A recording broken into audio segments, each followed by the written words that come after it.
พอถึงหลักก็แบบนี้จ้ะเล่นสบายใจก็เล่นเล่นอย่างเดียวหางอย่าทำดูท่ายืนด้วยนักเลงใบหางหลุดมาแล้วเนี่ย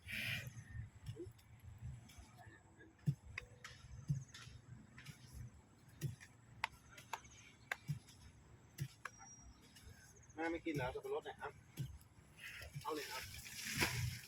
เอาเล่นก่อนเดียวนี้ไม่ได้เดินด้วย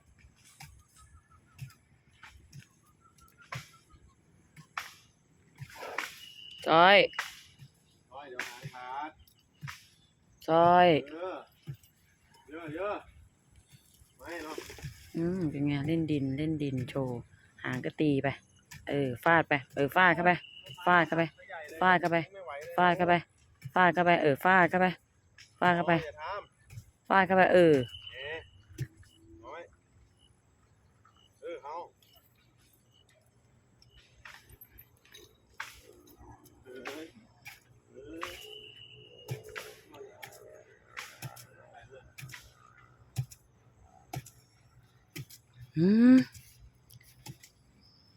ซอย